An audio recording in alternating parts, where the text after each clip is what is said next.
Farm real estate values have risen steadily over the years as investors have put money into assets that rarely depreciate. The Biden administration wants to capture some of those gains as a way to pay for upgrading the nation's transportation infrastructure. Iowa State University's Kristine Tidgren discussed the mechanisms for that plan in a presentation to the Mid-South Agricultural and Environmental Law Conference.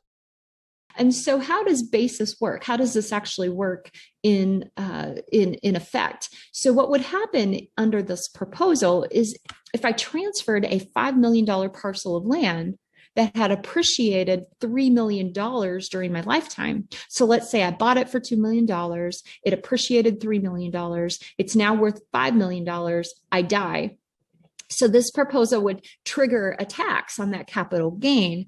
My heir would receive the land with a $5 million basis. So the basis would be stepped up, but I would have to pay tax, or my estate would have to pay tax, on my final return, or maybe on my estate tax return, on the $2 million of gain that had accrued during my lifetime.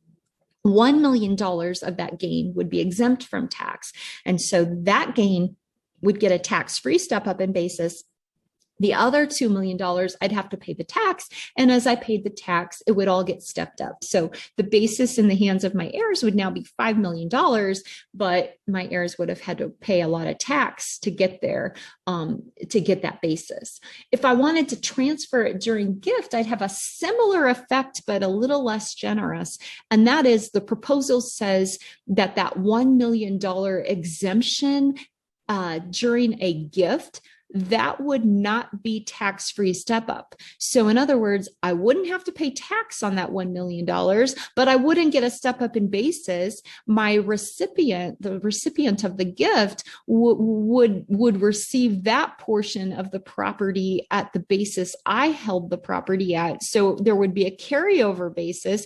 So a lot of us look at this and say, well, that'd be sort of a waste of your $1 million exemption because you're not getting any tax benefit from it. So in this example, if I gifted a $5 million parcel of land, I would only have to pay tax on $2 million, same as the last example, but I wouldn't get a basis step up to $4 million or to $5 million.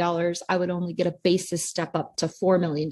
So that is the way that would work. Now, a couple of points that are really important to make, because this can get really confusing for people who don't live in the tax world. One thing is, remember, this is not an estate tax. The estate tax is based upon the value of your estate at your death. This is a tax on the appreciation of your assets over your lifetime. So it's a tax only on the gain that accrues over the history of your life. So if you had received your assets recently from somebody who was deceased and you already got a step up, this proposal wouldn't make much difference to your family at all. But if all of the family farmland had just come out of a life estate where the basis is really old or had been purchased decades ago by the owner, this would make a huge difference because, as you all know, there's significant appreciation in farm assets throughout the years. And so the current estate tax would still apply under this proposal. In fact, these proposals have nothing at all to do with estate tax.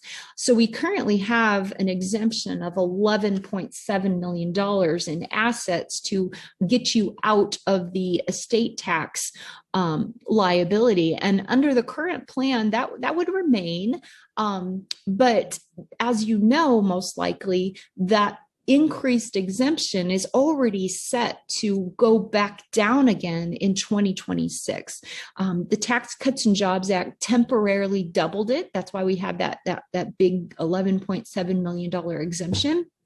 Come 2026, if there's no congressional intervention, it will go back down to $5 million indexed for inflation already. So it seems the administration is looking at this saying, well, the estate tax is probably going to take care of itself. We're not going to mess with that. We're going to get this appreciation tax, this new recognition event tax in place.